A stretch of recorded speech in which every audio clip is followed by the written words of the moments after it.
Kofi and Kwame were best of friends since they were toddlers.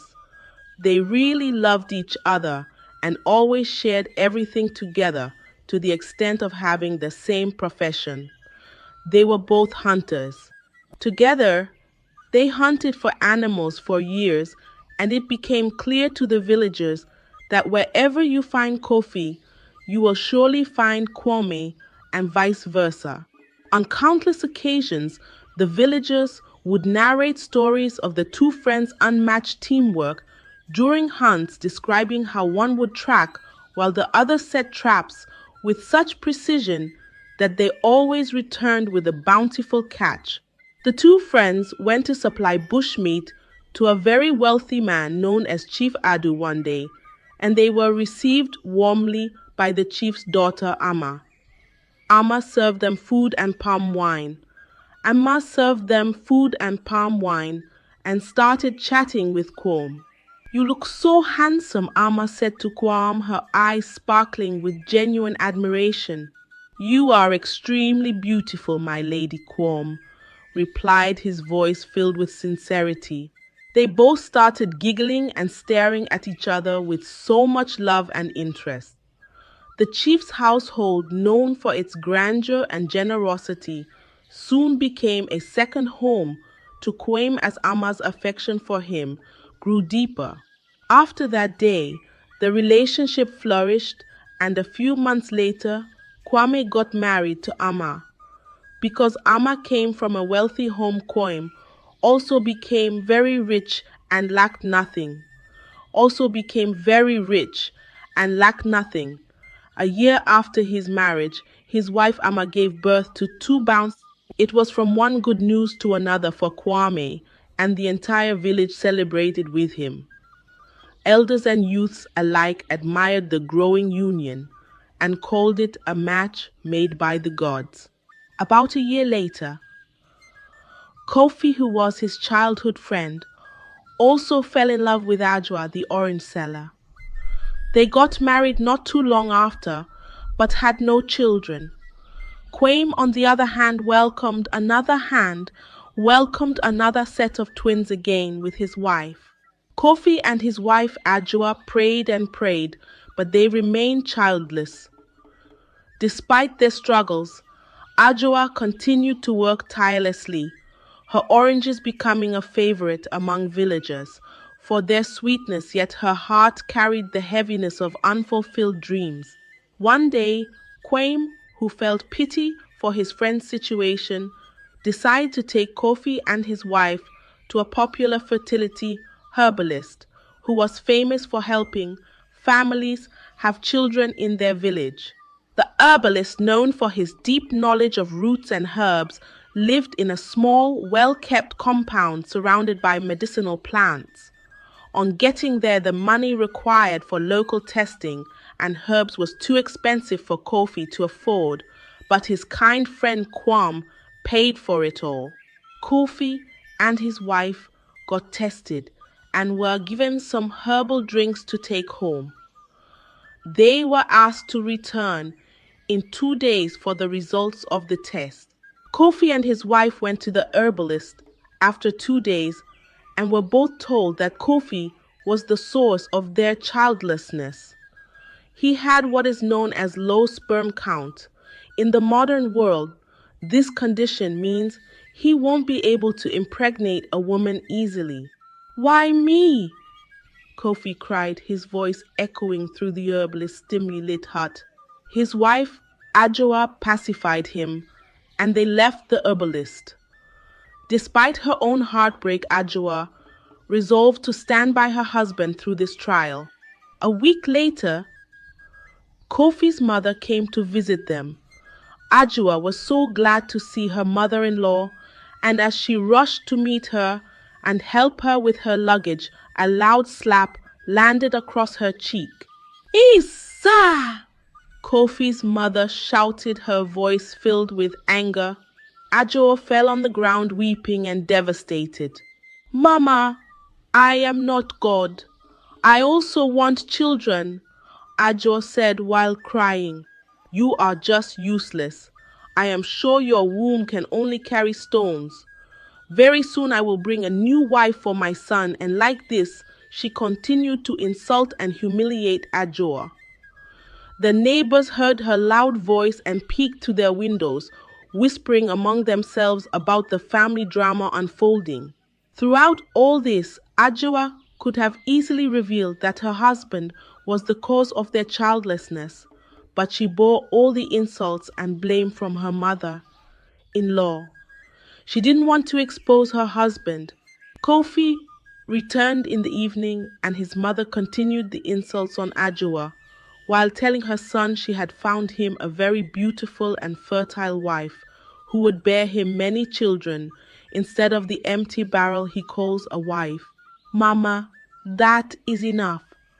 I won't let you disrespect my wife in my presence.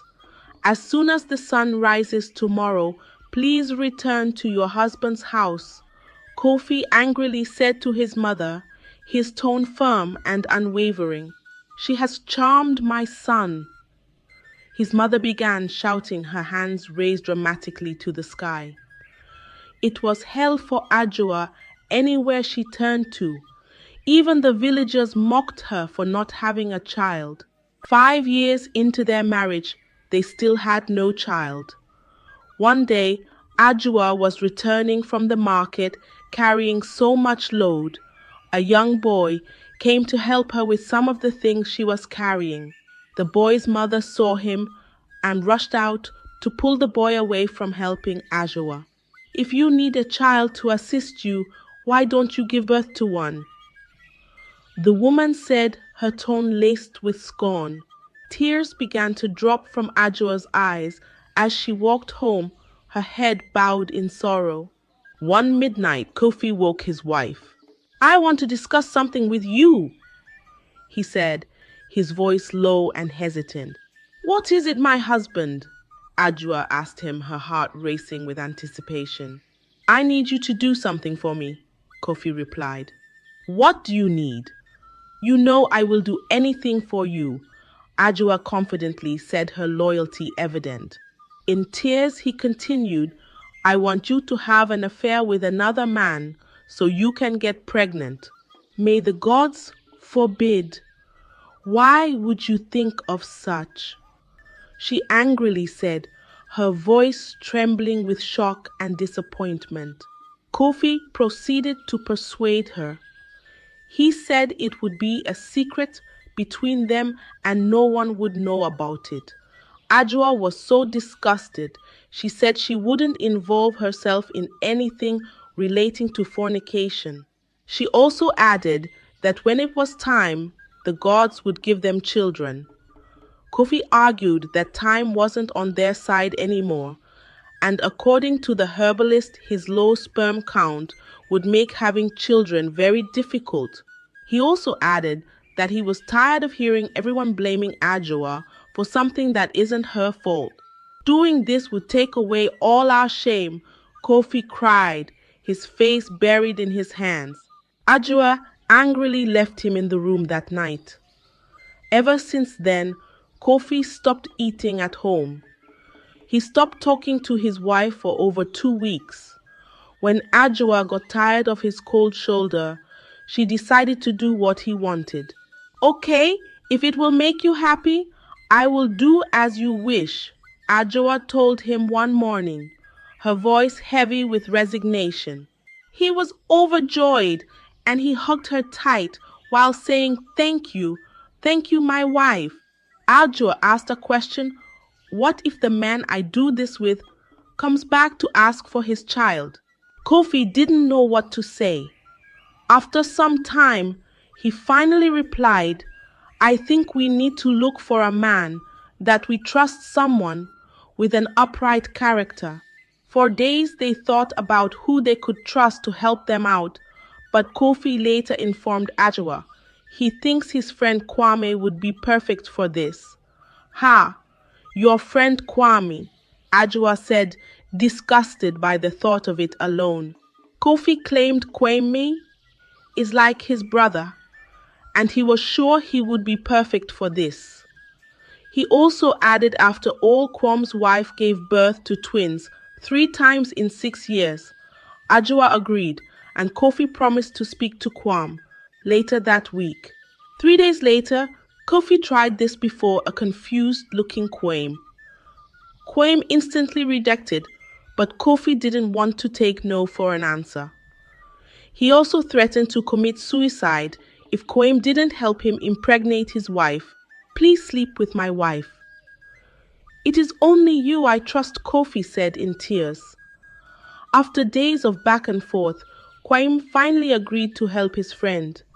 Kofi excused himself while his friend Kwame and his wife Adjoa did what had to be done. 2 weeks later, Adjoa was confirmed pregnant.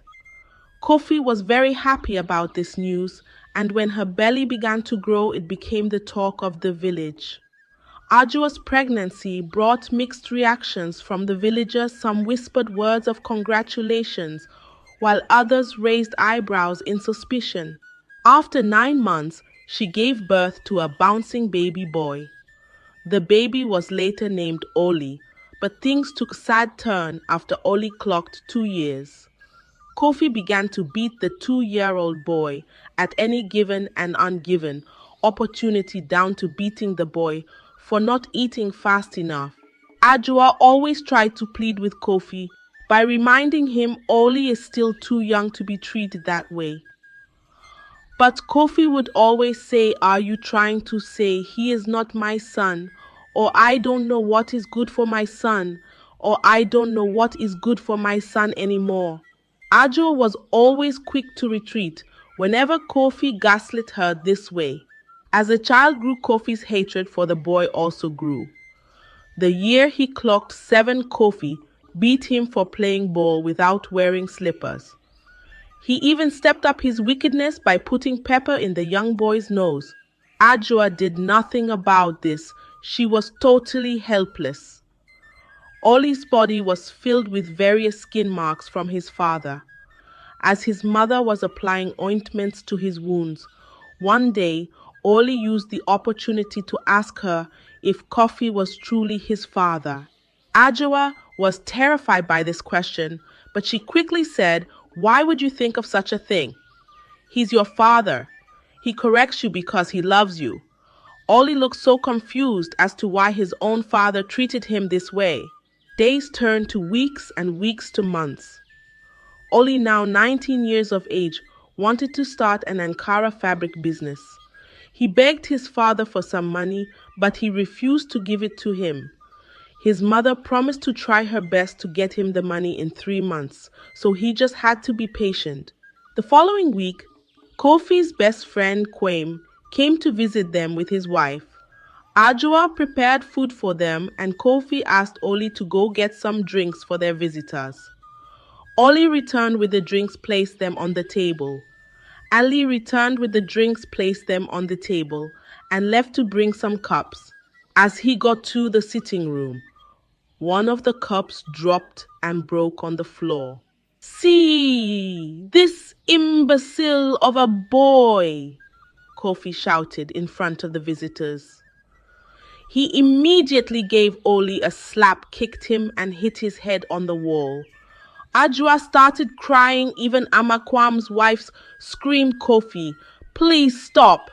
But he refused and continued to kick Oli. Kwam froze. He didn't know how to interfere.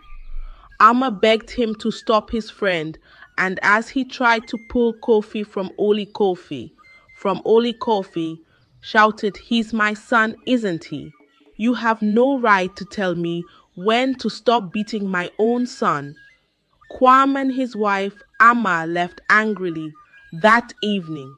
When they got home, Amma asked Kwam why he wouldn't talk some sense into his best friend, Kofi, and stop him from abusing his son every time. Kwam cautioned his wife not to interfere in Kofi's family matters any longer. "It is not our business," he added. The next day, Amma went back to see Adjoa and Oli when she knew her husband wouldn't be around.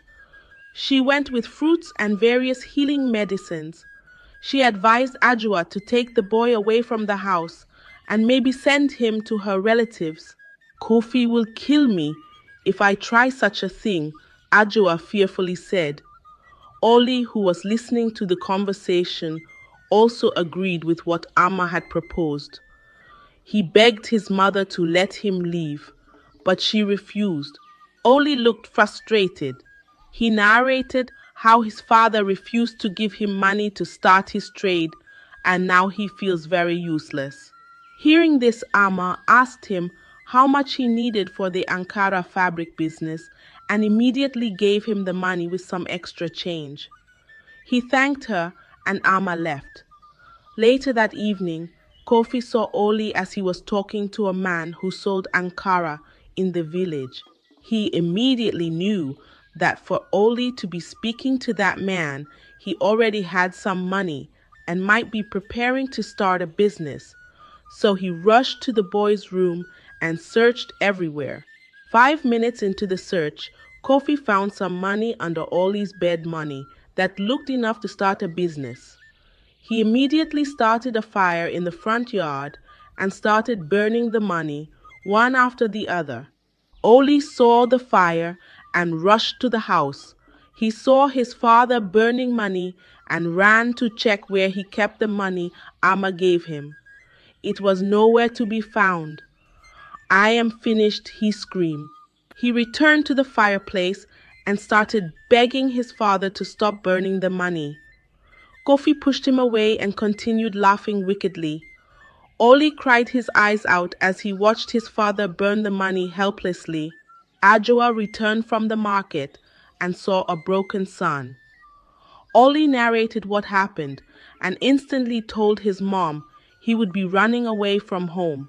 He had had enough of his father's wickedness. Adjoa begged him not to leave. She promised to get him more money. Together they went to sleep. Late in the night, Oli packed some of his belongings and left the house. He headed to Kwame's home in the morning. Kofi went to wake Oli to cut the growing grasses in the compound, but he was nowhere to be found. He looked everywhere for him to no avail. "Adjoa, where is your stupid son?" he asked. Adjoa, who was busy cooking, was surprised to hear this, and before she could utter a word, he started beating and kicking her, insisting she must know Oli's whereabouts. But Adjoa was clueless. She kept on crying and telling Kofi she had no idea where their son might be. Oli, on the other hand, got to Kwame's house safely. He met only Amma at home. She received him warmly, and he narrated everything that happened. Amma pitied the boy. She immediately suggested he leave the village as soon as possible. Oli agreed, and they decided he would go and stay with Amma's brother in the neighboring village.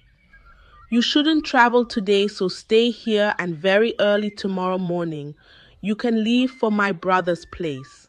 Oli agreed. She brought him food and he thanked her. Kofi was still looking all over for Oli when he returned home to ask his wife where the boy got the money to start a business from.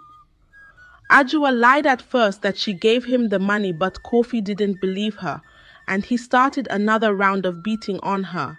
She finally confessed that Amma gave the money, and after this Kofi had a clue where the boy might be. He immediately picked a cutlass and started running to his friend's place.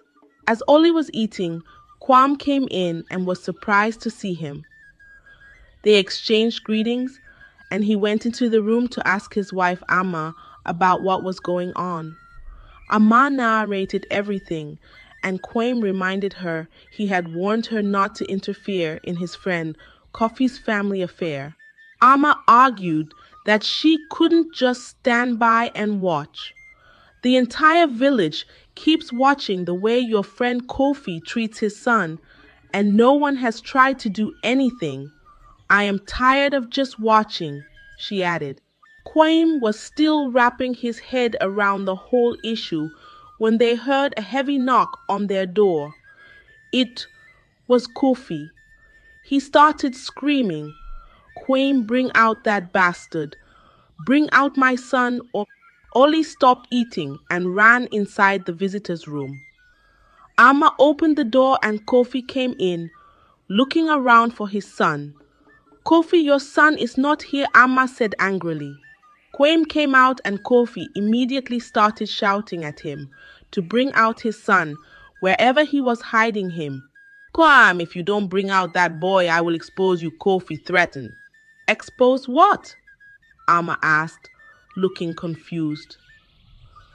Kwame started pleading with Kofi, who was smiling wickedly. Kwame tried to go and bring Oli out, but his wife blocked the entrance. "I said his son isn't here." "Let him do his worst," Amma said loud and clear. "I will expose your secrets if you don't bring that boy. I will tell your wife everything," Kofi continued to threaten. "Kwame, but you begged me to do this as a favor. You begged me to do this as a favor to you," Kofi replied, almost in tears at this point. Amma was totally lost in the conversation. She asked her husband what he meant, but he couldn't give her any answer. "You mean you only helped the friend by sleeping with his wife?" Kofi fired back. Amma looked at Kwame for answers. He couldn't look at his wife. "Let me even say everything. Your husband slept with my wife and even impregnated her, which produced that bastard. That bastard stupid boy," Kofi added. Amma almost fainted. "Believe me, Kofi practically begged me to help him and his wife because they couldn't have any children," Kwame told his wife while frustrated. "So you couldn't refuse, right? I begged you to help me sleep with my wife, my own wife. Can you also accept such? You sound like an idiot." "In case you don't know," Amma mockingly fired back. So everything that was said came out. "So you are my father, yet you watch this monster treat your son like an animal?" Oli asked Kwame in tears. And after that day of revelation, Kofi started drinking heavily. He became a full-time drunk, and the gist of his inability to impregnate a woman spread across the whole village. Adjoa left him, and he was all alone till the end of his life. What do you think later happened? Did Amma forgive her husband Kwame, or would you advise her to forgive Kwame? This story teaches a profound lesson about the consequences of dishonesty, misplaced pride, and the importance of compassion in relationships. Kofi's inability to confront his personal challenges with honesty led to a series of destructive decisions that hurt not only himself, but also his family and closest friend. Adjoa's unwavering loyalty and patience highlight the strength of character, yet it also underscores the dangers of enduring toxic relationships. Kwame's decision to compromise his values to help his friend ultimately backfired, showing that even actions done out of loyalty can have severe consequences when they cross ethical boundaries. Finally, this story reminds us of the importance of standing up against abuse and injustice, as Amma did when she decided to help Oli despite her husband's hesitation. Thank you for watching my channel. Please stay tuned for more interesting and thought-provoking stories. Don't forget to like, share, and subscribe for more captivating content. See you in the next video. Annie Ego was a blind girl, and everyone in her community hated and rejected her. After her parents died in a car accident, her greedy uncle Udochi took her family's property and left her alone. She was hungry and lonely, so one day she decided to visit her uncle for help. On the way, she met a new girl named Chizoba, who became her friend and offered to help. But when they reached Udochi's house, he pushed her out and told her never to return. On their way back, a car hit Anigo and Chizoba. The driver, Chuka, stopped and took them to the hospital. He paid all the bills and stayed to make sure Anigo was safe. Chuka felt bad about the accident and wanted to help her recover. At the hospital, Chuka apologized to Anigo, saying, "I never meant to hurt you. I will do everything to help you get better." Anigo was touched by his kindness and said, "Thank you for helping me. I trust you are a good person." Chizoba, however, tried to take Anigo home early, even though the doctor said she needed more treatment. Anigo trusted Chizoba and agreed to live with her, believing Chizoba cared about her. But Chuka started to feel something was off about Chizoba. She seemed too controlling and eager to take Anigo home, even against medical advice. "Now I can give the chief what he wants and become the richest girl of all," Chizoba thought to herself as she watched Anigo sleep, her expression unreadable. "Doctor, are you really letting the blind girl leave the hospital? You know it's too soon, and it's not safe," Chuka said as he walked with the doctor toward his office. "She made that decision on her own. You saw it too. I can't force her to stay for treatment. I have other patients who are willing to cooperate, and honestly, I'm done dealing with her. I'll just let her go," Dr. Obi replied, sounding frustrated. The doctor picked up some medicines from his desk and went back to Chizoba. He handed her the medications and gave her instructions. "These are all the medicines Anigo will need when you take her home. Make sure she doesn't miss a single dose," the doctor said. "Thank you, doctor. Don't worry, I'll follow your instructions, and my friend won't skip any doses," Chizoba replied as she took the medications. After that, the doctor left to attend to other patients. Meanwhile, Chuka tried his best to convince Anigo to stay and complete her treatment, but she refused. She insisted on going home with Chizoba, saying she wasn't feeling any pain. Chuka finally understood that Anigo had made up her mind. No matter what he said, she wasn't going to stay. "My car is parked outside. If you're leaving, let me drive you home instead of taking a taxi. It's the least I can do," Chuka offered. "Chuka, you're not taking us anywhere. I don't trust you anymore. You might cause another accident like last time. You need to improve your driving skills before someone else gets hurt," Chizoba said sharply. "Chizoba, it's fine. The last accident wasn't his fault. It was just bad luck. Everyone makes mistakes. Let him drive us home this time. I'm sure he'll be careful," Anigo said calmly. Chizoba hesitated, but eventually agreed.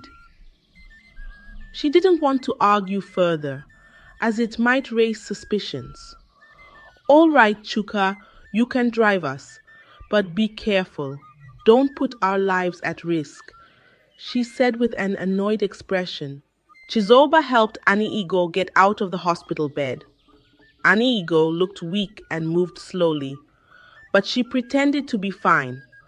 Chizoba led her out of the hospital.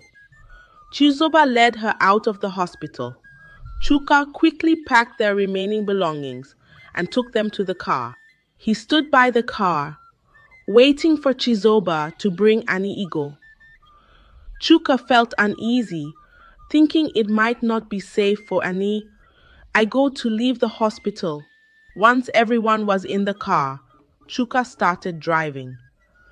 He kept noting the streets they passed, making sure he'd remember the way to Anigo's house if he needed to return. They eventually arrived at a quiet, empty compound surrounded by tall, overgrown bushes. So, this is where the blind girl lives alone.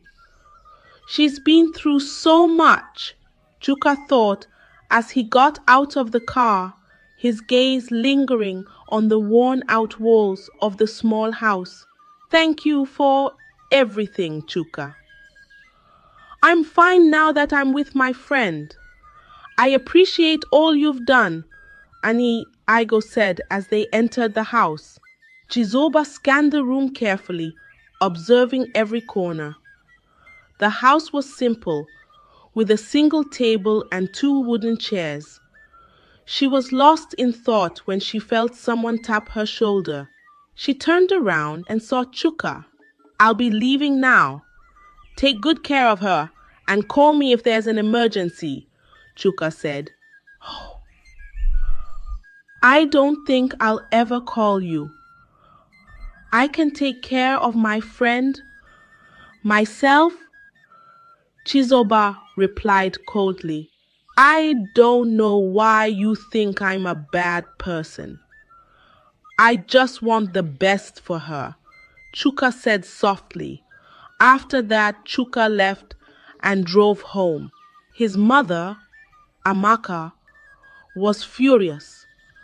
I dropped them off, but Chizoba is still upset with me.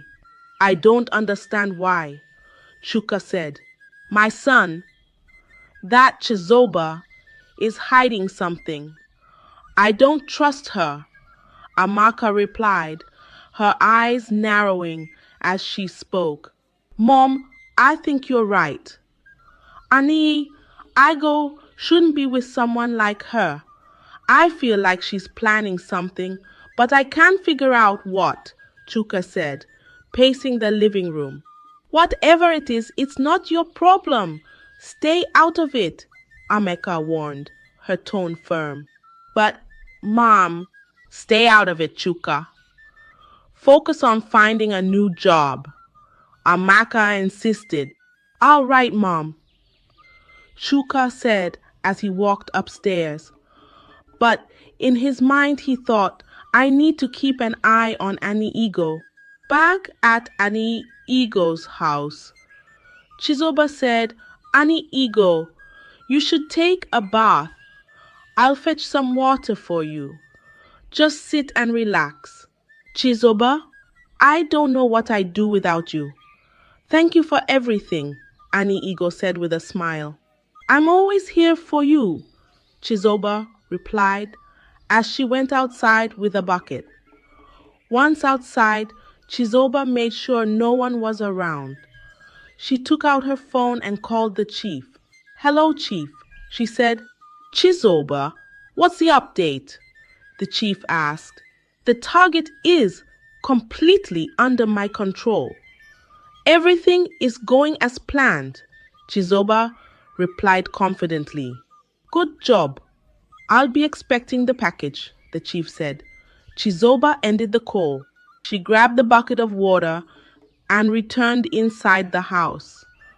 Ani Igo, I'm so sorry I took so long to bring the water. I had to fix the tap because it wasn't working properly. Chizoba lied with ease. She carried the water to the bathroom and then came back. All right, my dear friend, everything is ready now. Let me help you freshen up, Chizoba said with a reassuring tone. After the shower, Ani Igo felt refreshed and rested on the couch. Chizoba, on the other hand, headed to the kitchen to prepare some food. The kitchen was covered in layers of dust since it hadn't been used for a long time, especially after the tragic passing of Ani Igo's parents. Chizoba cleaned the kitchen thoroughly before beginning to cook. As she prepared the food, her mind was racing. How will I take Ani Igo out of this town without anyone noticing? I need to deliver her to Chief as soon as possible. She thought.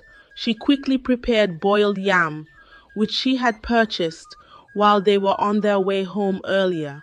Once the food was ready, Chizoba pulled out a small packet from her clothes. It contained a strange substance, which she sprinkled over Annie Eagle's plate of food.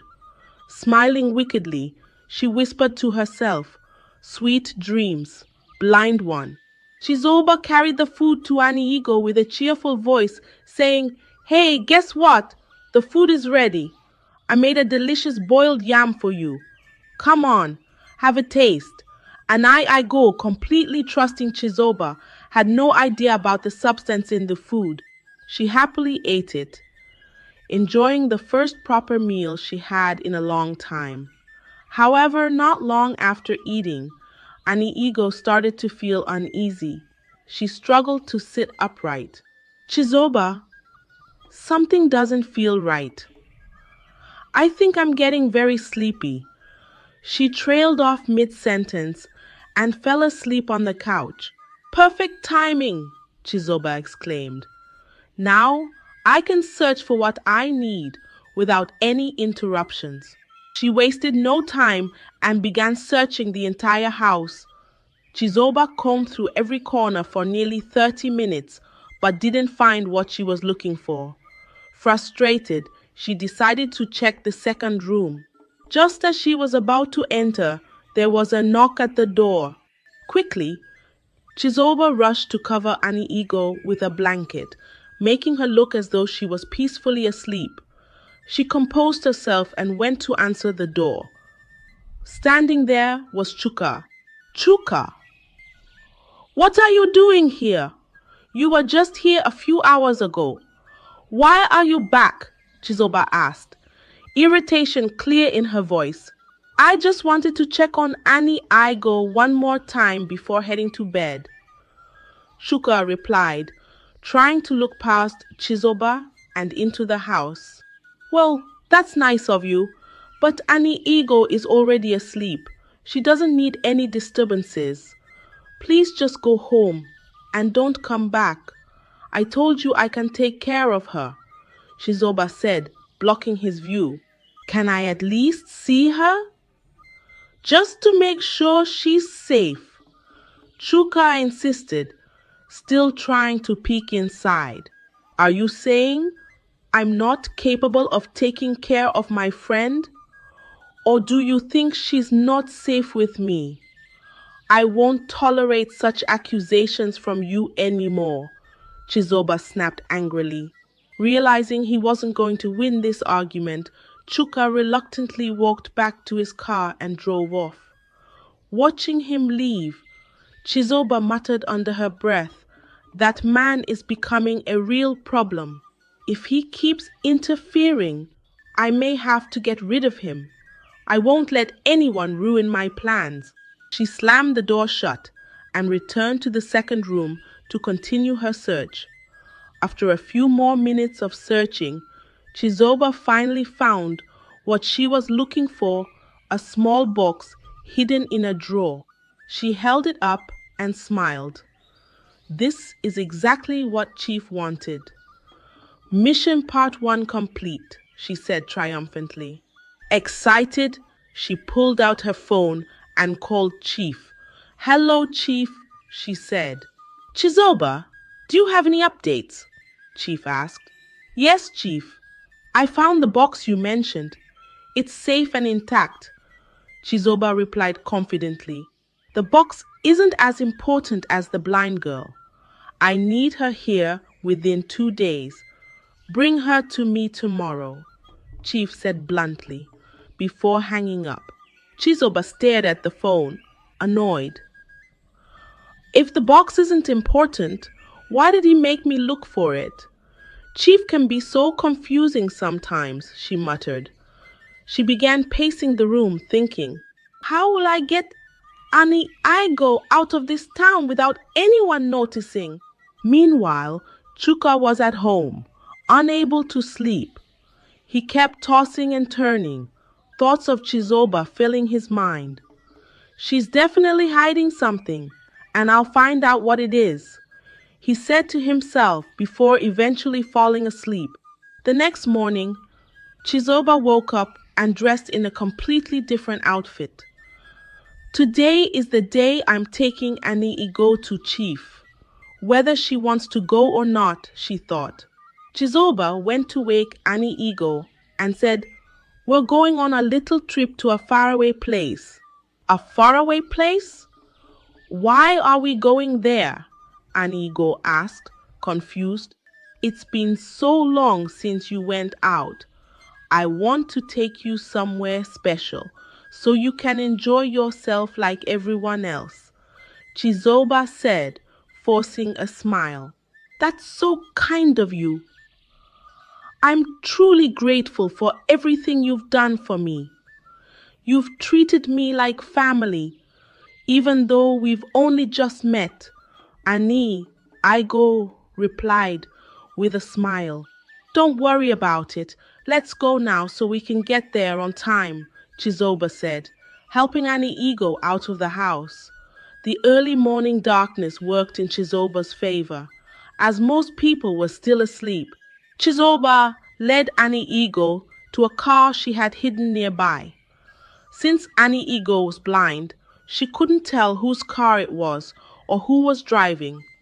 Chizoba started the car and drove out of town, heading straight to Chief's house. By the time they arrived, it was daylight.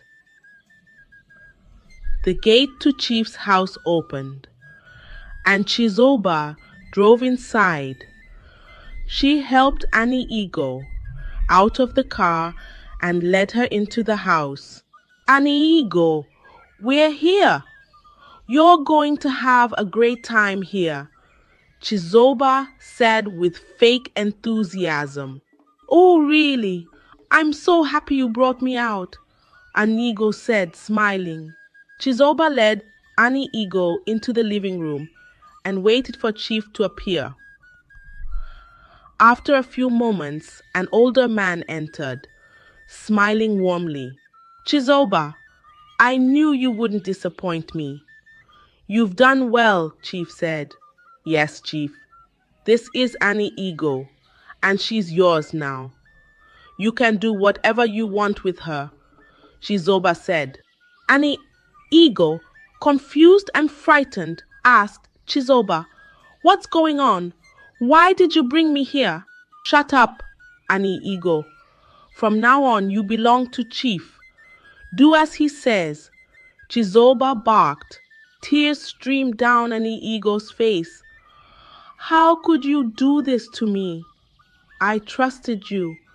I thought you were my friend," she said, her voice trembling. "Look at her tears, Chief. You're lucky to have her."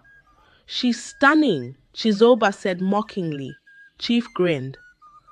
"You've done well, Chizoba. I'll transfer your payment immediately," he said, taking out his phone.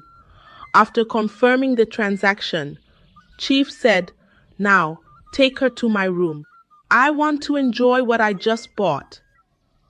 "Take the blind girl to my bedroom so I can enjoy what I paid for," Chief commanded.